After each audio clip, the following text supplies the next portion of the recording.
TK Irish at the Camp Kennerk podcast. And I mean to tell you, we've had some fun things going on around here at the camp. But I tell you what, this is a special edition because we have a happy camper interview that you may know who she is. She's talented. She's a musician. She has won countless awards for her music talent, and she's from Brooklyn, Texas. What did I say that for? Brooklyn, the one in New York City.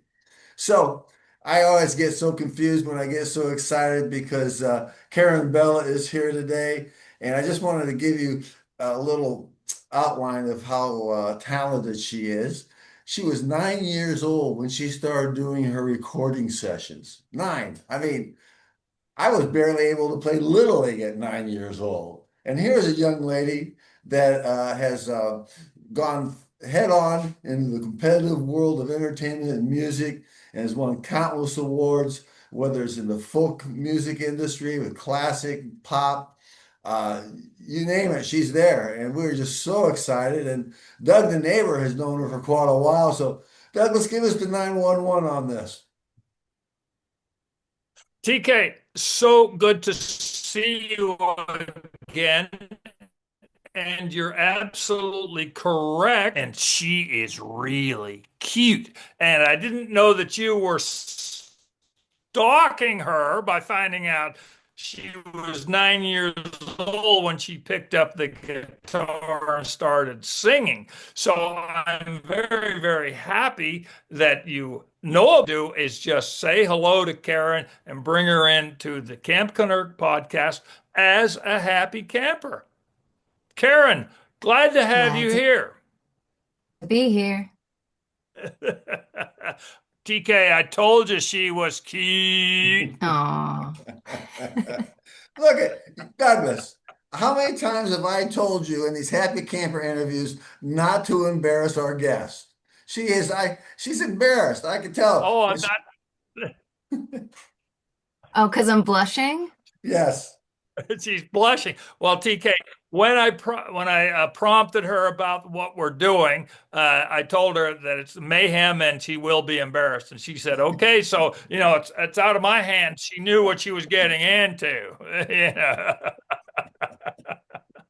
Now, you know that I used to live in New York City, so I know where Brooklyn is. All right. So, but Karen and I didn't know each other then. We met online because of her music and because I have some songs up on DistroKid under Doug the Neighbor, and we just started chatting. And she's very beautiful, vivacious woman, and so I'm very happy to have her as a Camp Kennerk podcast. Now, Karen, big buildup. You're going to have to live up to it. So let's get started on the interview. Sure, let's go. Okay. First off, you said you're in Brooklyn. Where did you go to high school? I went to Calhoun High School in Long Island, Merrick. Merrick, Long Island. That's way Yeah, out on the island, right? And yeah. what was the name of the high school again? Calhoun High School. Would you spell that for me, please? Calah. I'm not a good that my spelling is, you know what? I could spell it on paper, but then What? okay. Calhoun? Calhoun? Like Okay, an that's what I thought. Calhoun. Oh, Calhoun. Yeah. Calhoun. Calhoun. Yeah, Oh, Calhoun. I think that's an Irish name, TK, isn't it? Calhoun. Today it is. There's no doubt about that. I can look it up. Okay, so it's out in Merrick. Now, were you the Lions, Tigers, or Bears, Karen? It's primarily a Scottish surname. Um, Oh, okay. Were you the Lions, Tigers, or Bears? to be honest, I wasn't involved in the sports of high school. I was more involved in the theater and theater and music department, so I really don't know. Oh, okay. Well, we'll look that up and we'll post a logo of the Calhoun High School. I could look Okay. that up. 'Cause- Uh, no, don't worry about it. We've got a Kevin, our magnificent computer dude who does all that stuff, and we can stalk you. We'll stalk you. We'll stalk your high school. So we'll look that all up. okay. Okay. So now you said you were in theater at school. Now, were you in the school plays? Did you, or Yeah, did yeah, you? because the theater department, it was unique in comparison to other high schools. So I was supposed to go to a different high school, and I auditioned for the Calhoun on Tour program because um, they just had such a wonderful, dedicated, passionate theater program. And my Okay. brother was in it. So it was the same Okay. thing. He auditioned for it instead of going to the other high school in the same district. And also, I didn't want to go to the other high school because, and I'm not trying to make it like a sad thing, but I was really made fun of in school, pretty badly. So there was another reason why I didn't want to go to that high school to get away from those kids. And so going to the theater program, was a shining gold for me to Okay. get away from that kind of abuse. And it ended up that it really helped me get out of my shell, being in the theater department, seeing the people flourish, becoming comfortable with who they are. I mean, what's a much better way than to study something that's enjoyable, which is acting in theater, and there's an actual class. It's not just an after school program, it's a Right. physical class that you have as a period, and you learn everything to do with acting and the first actor, and then the group, the chorus actors, solo actors, Shakespeare, and modern theater, and including comedies and musicals. So I was always involved in that. And within the Okay. theater program, you also had different clubs, like the program club. You can be the president of the on tour program, vice president, secretary, helping with funding. So there were all these little clubs within to help each other, and it was a group, it was a community. So Hmm. Karen, this was Okay. a Now, do you go ahead? Go ahead, Karen, TK. was this a talented and gifted school? Yeah, the high school also had different programs. So they had specialty things like ASL, languages that weren't available in another school, like Japanese, ESL. So people who were going to the other schools within the district, you had Mepham High School and John F. Kennedy High School. So people would take buses to go to Calhoun to take those certain courses and then go back to their high school. They had cosmetology in Calhoun High School. So all those different things. And I don't know right now what they've done, if they've extended those programs in the other schools as well. But at the time, Calhoun High School was the one that had the different extra curricular, the specialty courses needed. And I'm so grateful I went to that school. Well, Okay. Karen, Now, have do you remember any of the plays or performances that you were in from high school?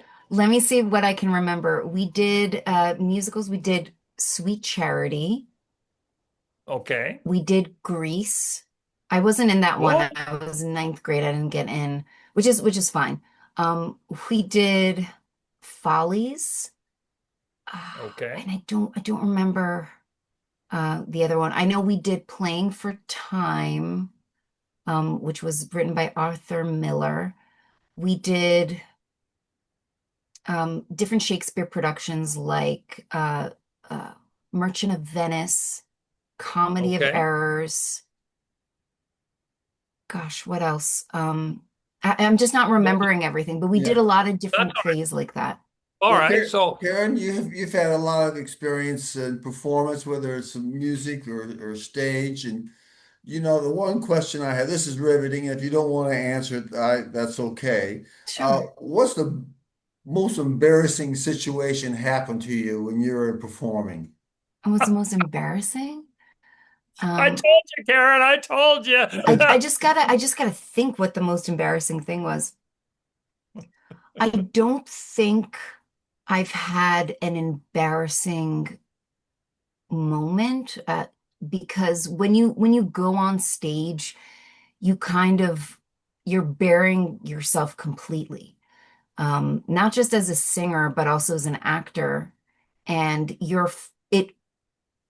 train yourself to be in concentration, to not really necessarily pay attention to the audience and what they think, but to be committed to the moment of your role and what it is that you're doing. But I've had moments like forgetting my lines. And then you have to rely on the other actor that you're conversing with in the scene, who will kind of hint and get you back on track. So there's a lot of trust. I've had moments singing where I've forgotten uh, words, and then you just kind of have to laugh at yourself and keep going and make a joke of it. I've had moments where I thought that the song needed to start on a certain key, but then it started at a different key because I made the mistake telling them what key, like, when I was younger. And then I had no choice. I just had to sing it and figure out a way. So things like that, like little bumps.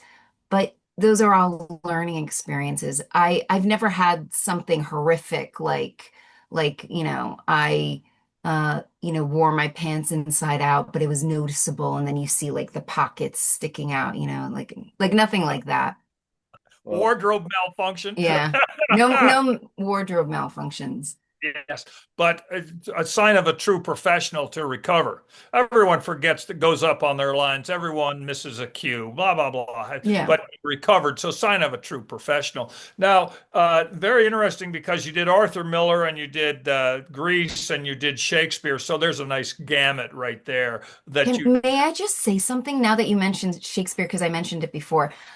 I'm actually releasing a song on I'm sorry. I keep saying January. I keep thinking we're in January. On February 13th, that is called Sonnet 128, which is Shakespeare's Sonnet 128. And it discusses a person, well, in this situation, it's a man who is deeply in love and in lust with the woman who's playing a harpsichord or some kind of wooden instrument, and he's so in love with her that he's envious of the instrument and the wood that she's Mhm. playing. And I was in a production of A Midsummer Night's Dream outside of high school and college, and the director asked me, this was in 2017, and he asked me to write melodies to Shakespeare's monologues or sonnets. And so therefore I did. And years later, I always wanted to record it, so I finally did, and I'm having it release next week on Friday. I'm really excited, and I think it's going to be beautiful. It's got a modern feel, but it's also complementing Renaissance. that's so That's exciting, beautiful. Karen. It Yeah. really That is is. exciting. Yeah. So, what label are you releasing it under? I'm an independent artist. Okay, that's what I like.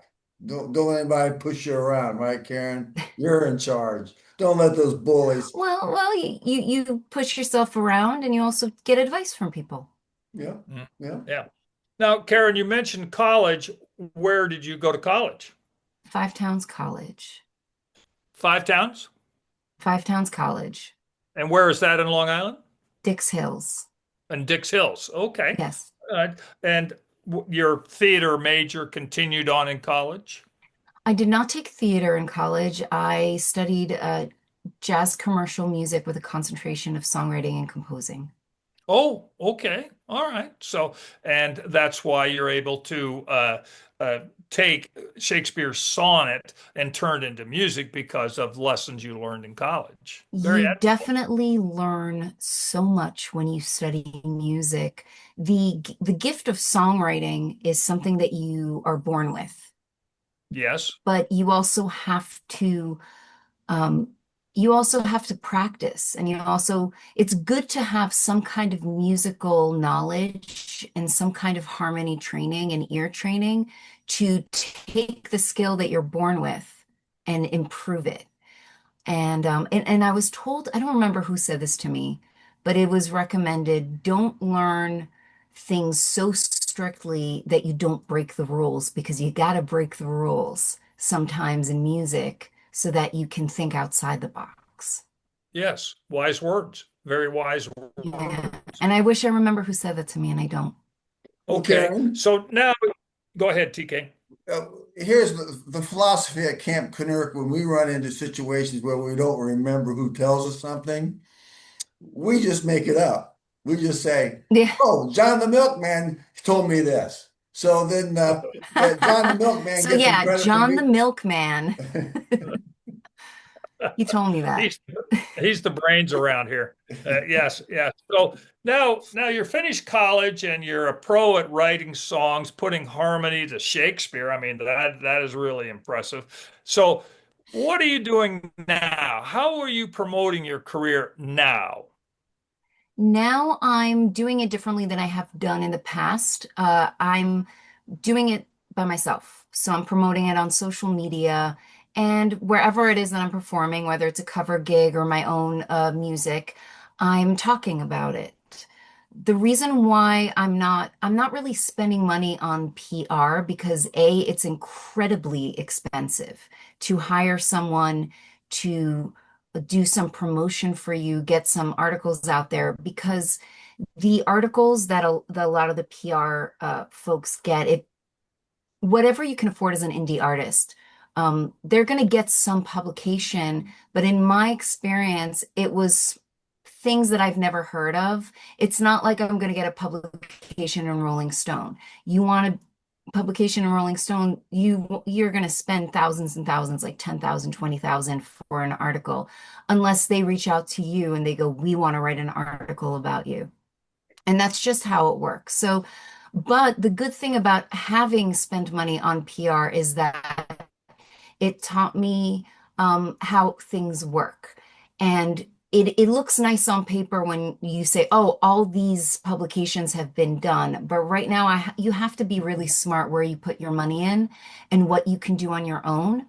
And until I get a label that comes behind me and has the funds to really push it forward. Right now, it's all self-promoting, talking, speaking to wonderful individuals like you to get it out there. You know what I'm saying?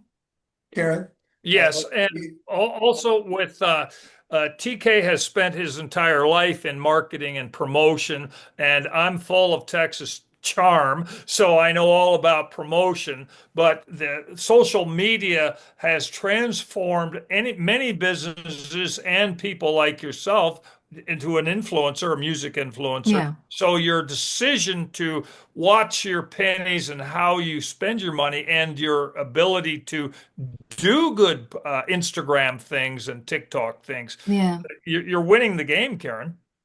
Well, yes, and you do the best you can, really. A lot of people, excuse me, get recognition through TikTok and Instagram videos. Sometimes things go viral, sometimes you can get 20,000 views about something. But I've found for some reason, anytime I'm posting something that's about my music, I don't get a lot of views and likes. But when I post something that's dumb, all of a sudden you get all these views, and it's I don't know if the algorithms are built a certain way or if they want you to spend money for ads or something. I have no idea what the secret is, but Karen, all I can do is put one foot in front of the other when I'm walking. Karen, uh, talking about you not understanding how things react. We had a saying in the marketing business is that you'll never go broke underestimating the consumer's taste. And Douglas and I have Okay. talked about this quite often. I mean, you look through the years of all these silly products that you go into a store like, and you go back to hula hoop, pet rock, silly putty, all this stuff. Now that has no purpose, no reason, but for some reason people like to grab a hold of those ideas just as an escapism in some ways. And then also, they just want to be silly. So be silly with them. Some of Yeah, our biggest traffic builders are silly little things. that's true. That's true. People definitely want to see silly things, and not definitely not in a negative way. I But when you're specifically promoting music or something, I guess people want to be entertained. But I still do it anyway. I do it for myself, and you never know who's going to see something, who it's going to affect.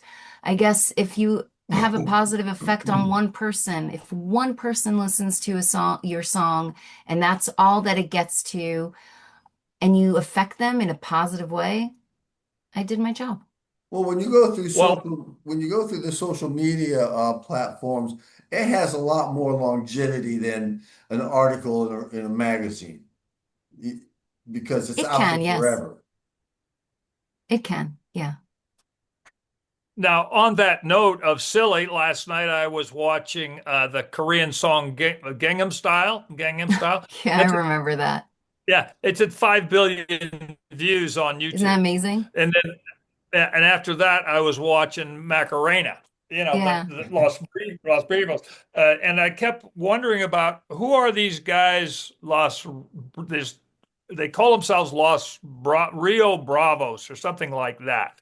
And I was looking them up, and they're very serious singers in Spain. They're very serious because they sing in Spanish. They're very, very serious singers. They have lots of albums. And then they came out with Macarena, where they're doing the dancing and that sort of stuff. And that was their big, big thing. So silly sells, but as a talented musician, you Yeah. don't know what is silly. You just keep doing your thing, and then all of a sudden, boom, you're a hit. That's all you can. Yeah. Well, life is hard and there's a lot of sadness that people experience. So when something like the Macarena or or anything like Gangnam Style, right?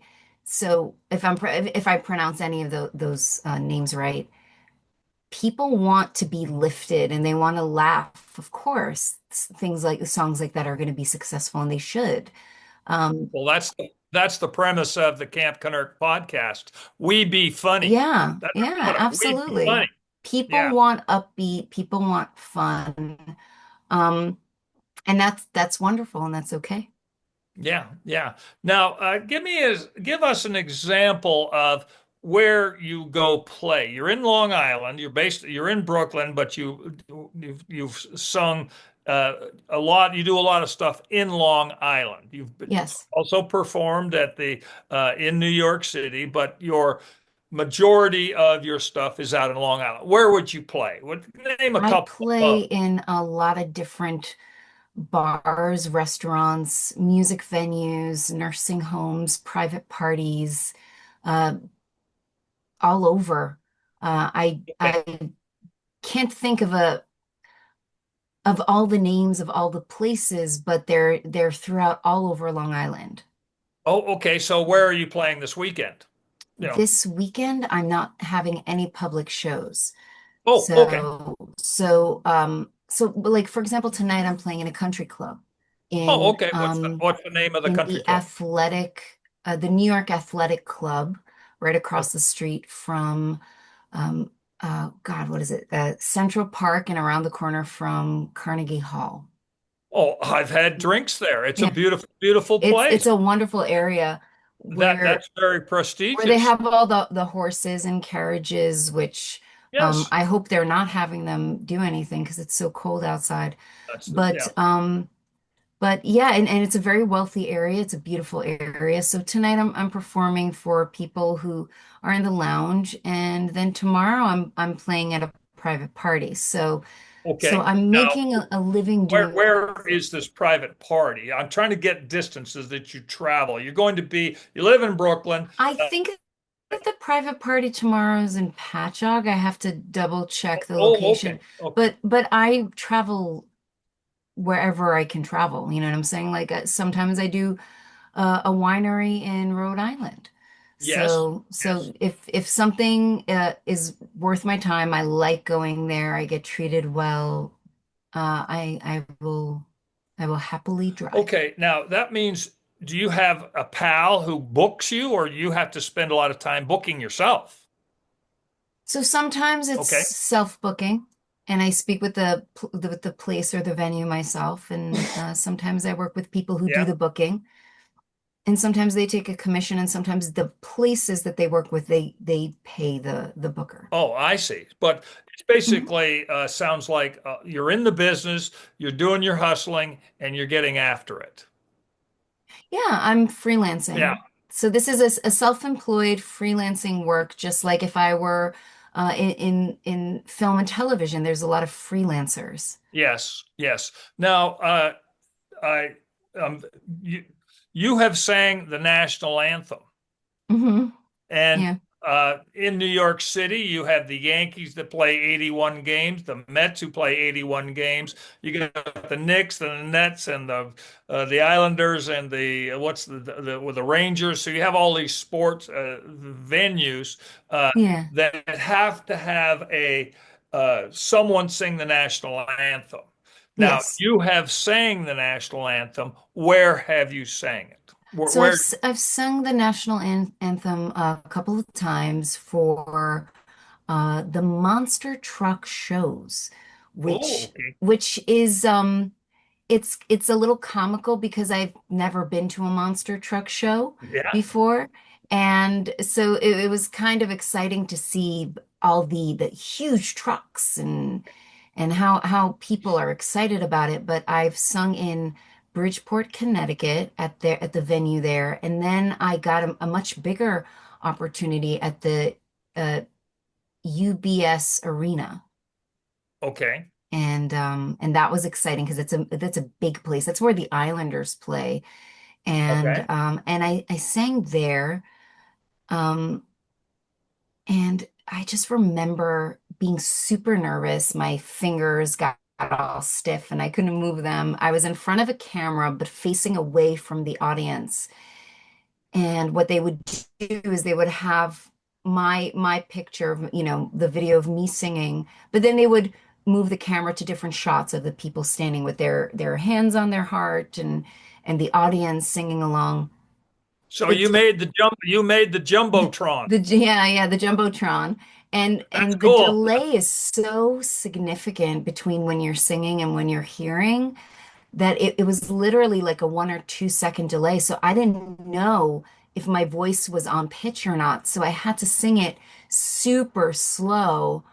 But I got it and it was on pitch. So I was really proud of myself. I did the best that I That's could. that's beautiful. Now, recently you told me you went out to Los Angeles for some reason, a music venue situation. Tell us about that. Yes, I went to Anaheim, California, for business.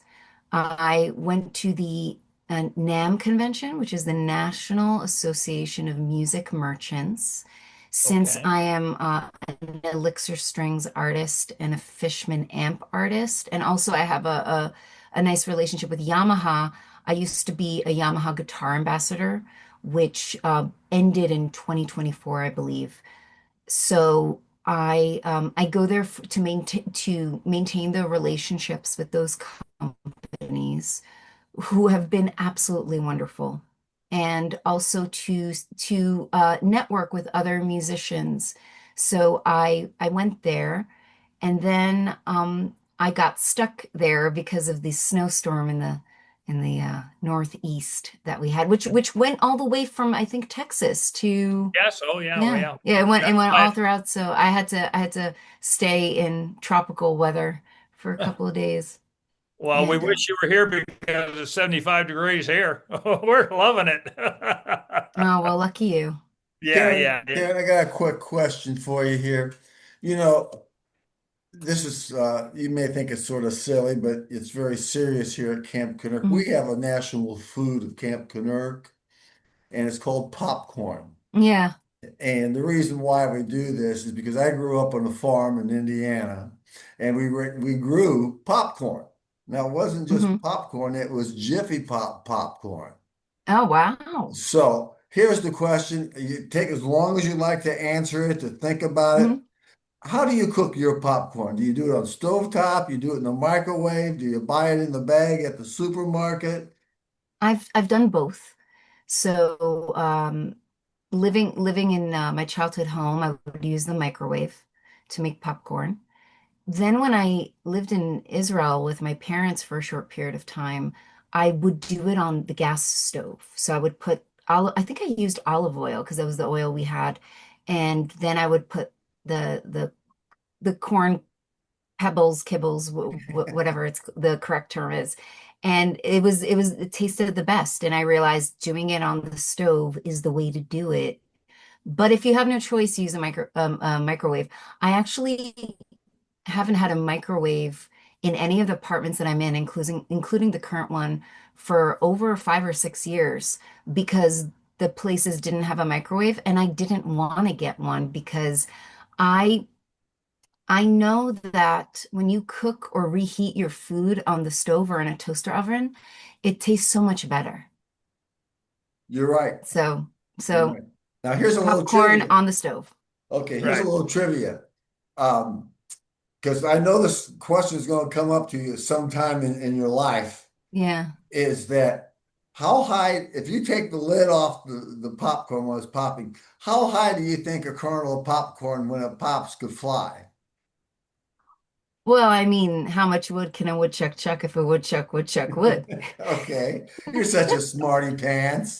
Um, I think that it'll depending on the energy of that location, because sometimes the popcorn can fly further than other ones. I think it flies up a couple of inches and could either land on the stovetop or the floor.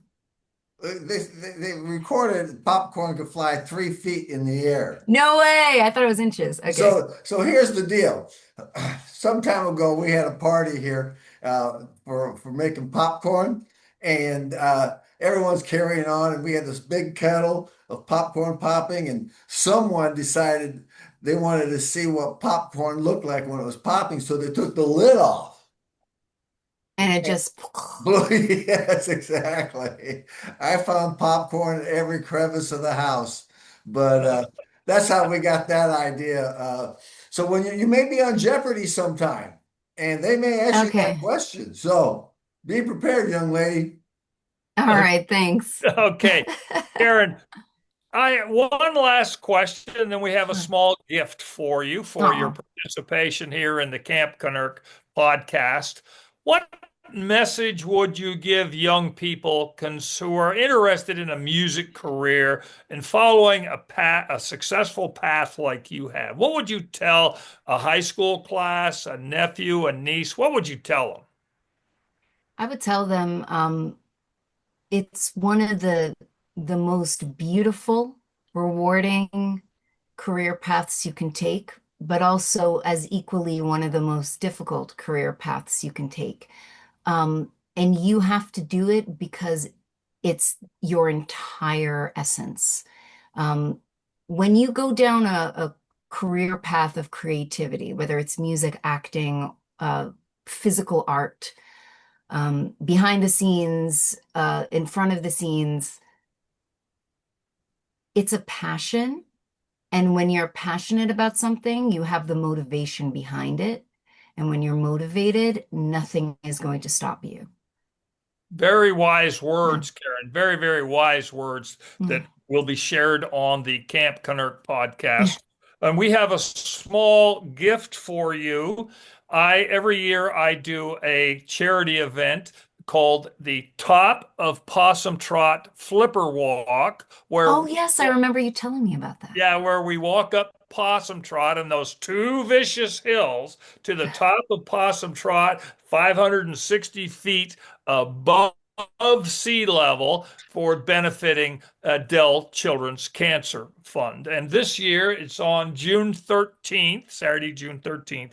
And as a small gift, what we have are these flippers right here Oh, that I am going to send to you, and if you would share them with your friends, or maybe oh, someone who is in need of a laugh, because these represent flip off Big C. oh, that's sweet. And I'll That's get your that's really address here. amazing. I'll get your address in just a second as we sign off. But thank you very, very much for participating. And I told you, TK, she's really cute. She's So smart Aw, too. smart too. thanks. And talented. So, Karen, thank you very much. Any last words? Ah, do everything you can to be happy. Happiness is a state of mind, and just trying to make good choices. Yeah. TK can't say anything better than that. Go Cowboys. Aaron Gobraw.